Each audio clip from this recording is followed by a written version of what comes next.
Hello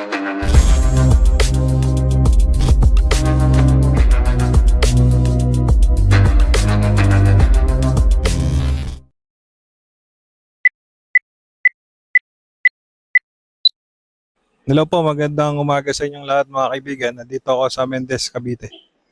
Bali, barangay ano po to eh? Ah, Barangay Bukal. Barangay Bukal. Yan. So may binibenta ko rito na Toy Story. Ang lot area po niya ate ay Ay 301 square meter. 301 square meter. Clean title po yan. Clean title po. Tapos yung floor area, 285 po. 285 square meter. Yan. Kausap natin si ate. Ano pa first? Marisa Ate po. Marisha po yung caretaker ng bahay. Yan, ito po yun. Maganda yan guys kasi meron ng bakod. So, tara po. Check po natin ate. Sige po. Nasaan po yung may-ari nito ate? Nasa ibang bansa po. Bakit niya po binibenta? Baka po mag-i-stay na sila doon. For good. For good. Oh. Ito, ang laki ng carport eh. Ilan po kasi ang sasakyan dito te? Dalawa pong mahaba. Kung marunong po talaga ang driver, dalawa po dito sa harap, sa gilid po, dalawang maliit. Ay, O, apat. bali apat po no. Na-try na po kasi ay. Maganda pala, apat na sasakyan ng kasya. Yan. So, dito po. Yan po. Garden. Malaki pang space po Opo, sa malapad pa po yung space po dito sa bandang likod. Para po sa garden. Kung gusto naman pong palagyan ng swimming pool, pwede naman po. may space po siya sa likod. Ito lang, opo. Ang haba po niya. Oo nga no. Mini pool.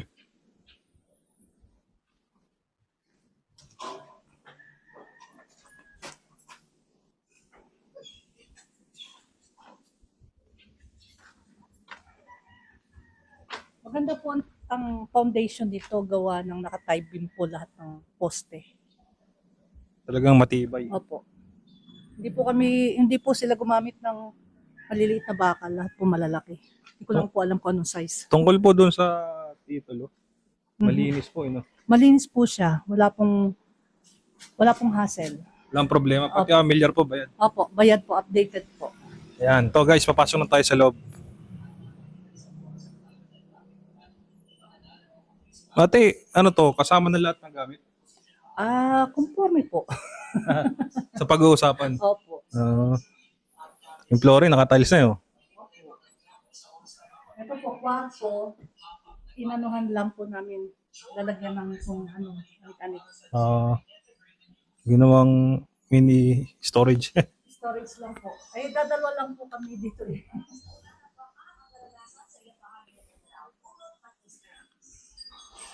Ilan taon nung natayo yung bahay, ma'am? Wala pa po 10 years. Wala pang 10 years. Opo. Ayan po ang kitchen.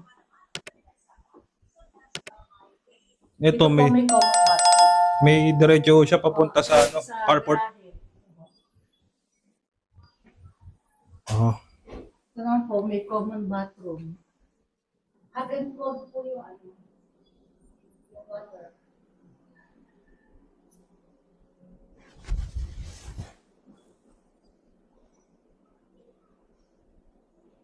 Meron na siyang heater. Opo.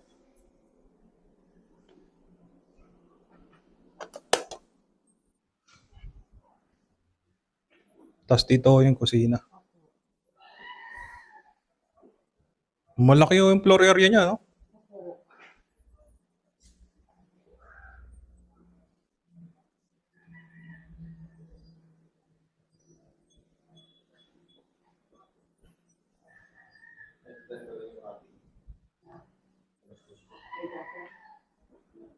Ito dirty kitchen. Opo, dirty kitchen. Kasama na po yung laundry area. Kinumbine na. Opo. Malawak kayo. Ito, diretso to papunta sa carport eh.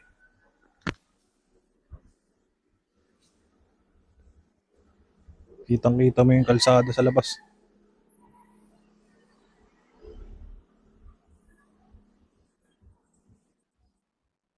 Meron po dun. Meron pa rito. Ba, luwang. Malaki.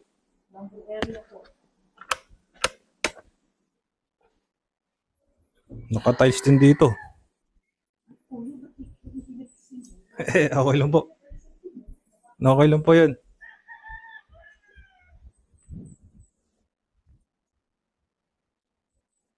Malaki pa yung espasyo rito sa likod. Ginawa na yung laundry. Ito guys, magandang property ito. Malaki ang floor area. Malaki yung lot area. Kung interested kayo, ipa-flash ko yung aking number. Tawagan nyo ako para makita nyo ng personal ito. Kasi mura lang binibenta ng may-ari eh. Ipa-flash ko po sa baba kung magkano yung presyong binibenta. Oh. Ano po yun dito? Ito po ay isa pa rin terrace, not that yung maid's room. Oh, sige po.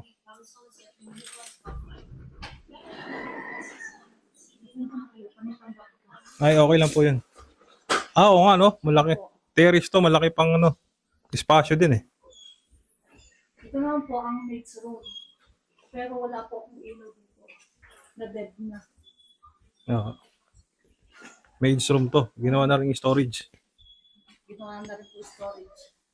Ginawa natin ng ilaw. Ayan. Malaki pa na espasyo rito eh.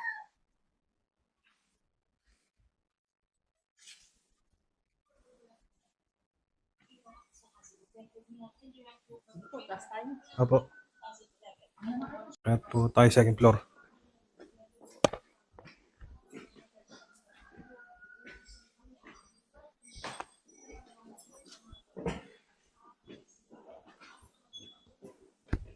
Yung second floor, naka-tiles na rin eh. Opo. Tapos meron siyang terrace din. Ano, balcony. Ay.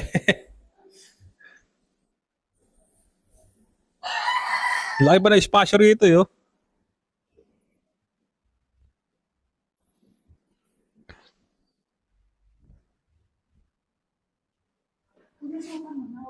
Ah. Ito po ang master. Ayan po yung master's bedroom. Ito po. Opo. Ba, ang ganda ng master's bedroom ah. Ano na po yung jacuzzi. Tapos meron pang built-in cabinet dito.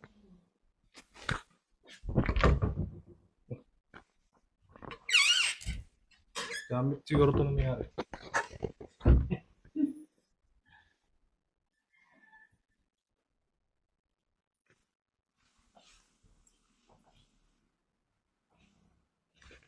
Jacuzzi. Atin po na rin po. Yung jacuzzi po.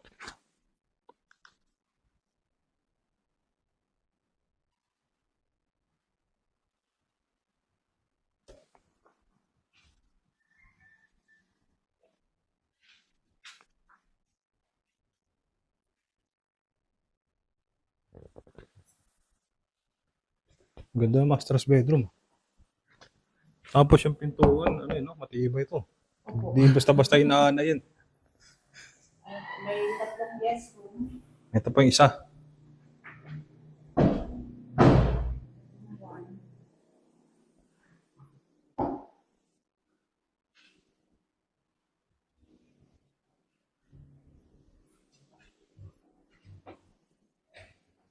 Ito yung pangalawang guest room.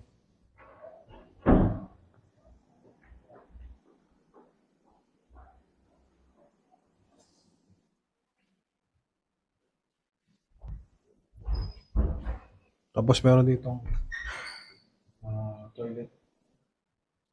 Toilet and bath.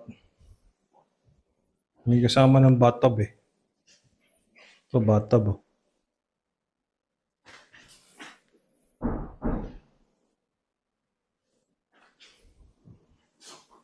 Ayan yung shower.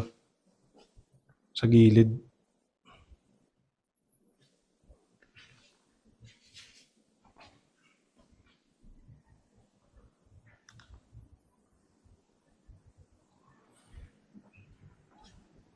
Ito yung pangatlo.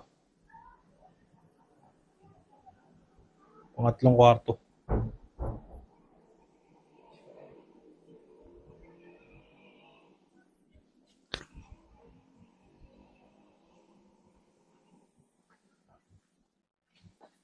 Tapos dito may balcony malaki-malaki. Kitang-kita mo lahat ng mga kapitbahay dito eh. May mga dumadang sasakyan.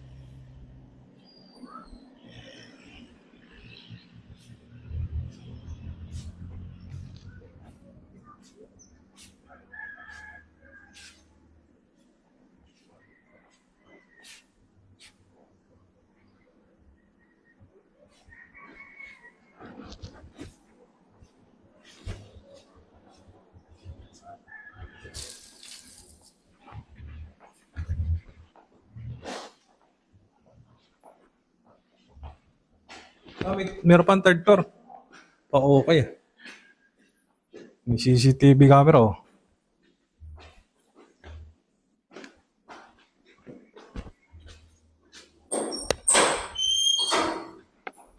Ayos to guys, meron pa palang third floor. Ito, storage din oh.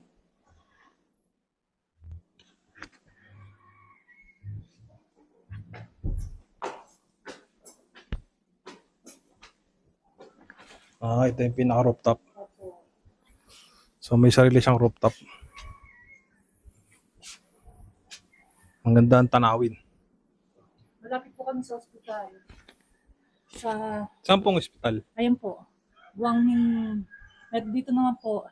Specialist po ito. Specialist hospital. Dito po college, school. May school na malapit Opo. din. Opo. Private po yun. Private po. College, ang pangalan po ay Guangming. Tsaka malapit na rin to sa Tagaytay mo, di ba? Mga, lang, 5 to 10 minutes ago lang po. By car, ganun. Kaya yung simoy niya, simoy Tagaytay na rin. Opo. Walang problema dito sa klima. Masarap ang dito. Malamig. Paikot pala ho ito.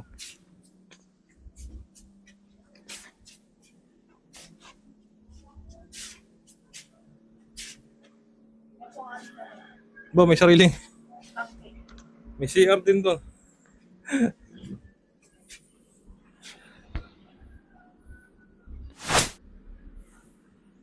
Okay yung bahay. Ito, tangke po ito. Opo. Hindi malakas ang tubig yan. Di mo. Wala po kami ginagawa dito. Machine.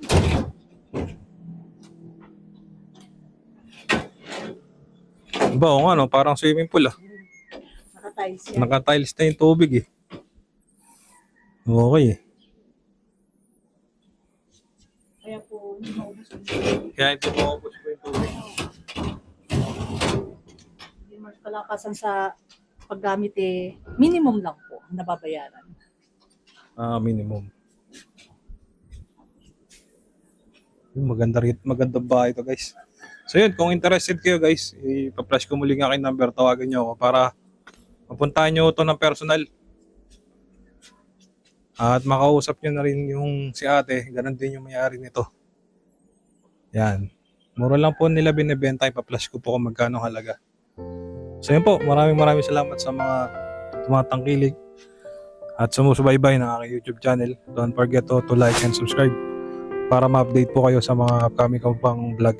So kung nasaan mga kayo naroon guys, ang aking dalangin ang inyong safety at peace of mind sa araw-araw na buhay. So yun lang po. Take good care always. God bless to everyone.